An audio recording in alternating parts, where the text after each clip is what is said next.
Haleluya, saudara-saudara. Hari ini saya ingin mengajak saudara belajar tentang Tuhan adalah pengasih dan adil, Allah kita penyayang.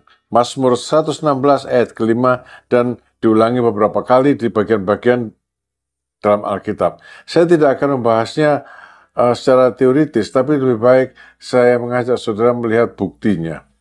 Bukti pertama adalah Ahab. Ahab adalah raja yang sangat jahat. Tidak pernah ada orang seperti Ahab yang memperbudak diri dengan melakukan apa yang jahat di mata Tuhan, karena ia telah dibujuk oleh Isabel istrinya. Saudara-saudara, dengan jahatnya dan kejamnya suami istri ini, Ahab dan Isabel membunuh Nabot dan membiarkan mayatnya dimakan anjing, karena kedua orang ini mau mengambil kebun anggur Nabot. Perbuatan yang sangat jahat dan kejam. Kemudian Tuhan menjatuhkan hukuman atas Ahab, bahwa Ahab sekeluarga akan dibinasakan dengan cara yang mengenaskan dan mengerikan. Tapi kemudian dikatakan dalam Alkitab, sesudah Ahab mendengar hukuman itu, ia mengoyakkan pakaiannya, mengenakan kain kapung pada tubuhnya dan berpuasa. Bahkan ia tidur dengan memakai kain kapung dan berjalan dengan langkah lamban. Ahab bertobat setelah mendengar hukuman yang disampaikan oleh Nabi Elia. Kemudian datanglah firman Tuhan kepada Nabi Elia, orang Tisbe. Sudahkah kau lihat bahwa Ahab merendahkan diri di hadapanku? Oleh karena ia telah merendahkan diri di hadapanku, maka aku tidak akan mendatangkan malapetaka dalam zamannya. Barulah pada zaman anaknya aku akan mendatangkan malapetaka atas keluarganya. Ahab bertobat.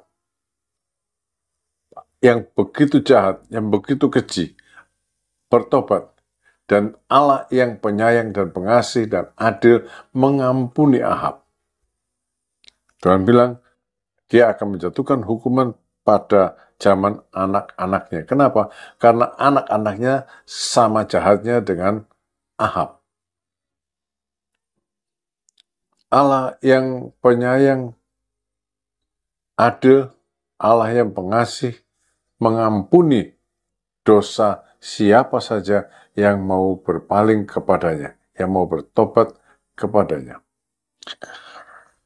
Hukuman akhirnya diterima oleh Yoram bin Ahab, karena dia sama jahatnya dengan ayahnya. Tapi sebenarnya Allah yang pengasih dan adil dan penyayang tidak segera menghukum Yoram yang jahat. Hukuman Allah itu terjadi setelah Yoram bertahun-tahun dilayani oleh Nabi Elisa dengan sabar dan kasih, dengan demonstrasi pernyataan kuasa dan mujizat Allah. Saya rasa tidak ada raja lain yang pernah mengalami mujizat Allah, melihat mujizat Allah seperti yang dilihat oleh Yoram. Yoram senang pada Elisa dan senang mendengar mujizat Tuhan yang dilakukan oleh Elisa. Dalam 2 Raja-Raja 8 ayat yang keempat, Raja berbicara kepada Gehazi bujang abdi Allah itu, katanya, cobalah ceritakan kepadaku tentang segala perbuatan besar yang dilakukan Elisa. Dia senang mendengar, dia senang ditolong, dia senang mengalami mujizat, namun tidak bertobat. Karena itu, dengan adil Tuhan menjatuhkan hukuman atas Yoram bin Ahab. Dalam 2 Raja-Raja pasal 9, ayat 23-26, di situ diceritakan bahwa pada akhirnya Yoram mati, dibunuh oleh Jenderal Yehu, kemudian berkata, angkat dan lemparkan mayatnya ke kebun Nabot orang Yisrael itu.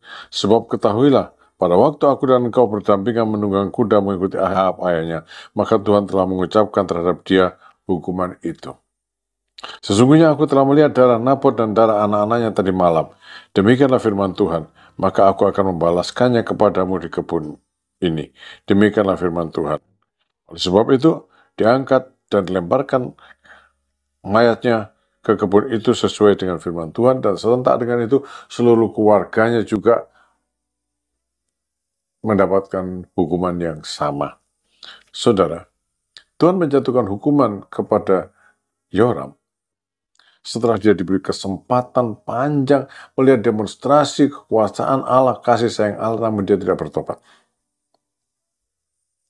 Jadi, Tuhan itu pengasih dan penyayang, namun dia adil. Itu sebabnya dikatakan Tuhan adalah pengasih dan adil, Allah kita penyayang. Mari kita gunakan karakter pengasih dan penyayang ini untuk segera hidup kudus, sebagaimana yang telah dikehendaki, agar keadilan Allah, hukuman Allah yang telah dicanangkan atas orang-orang berdosa, tidak menimpa kita. Saya bacakan sekali lagi ayat ini. Tuhan adalah pengasih dan adil, Allah kita penyayang. Tuhan memberkati saudara-saudara. Amin.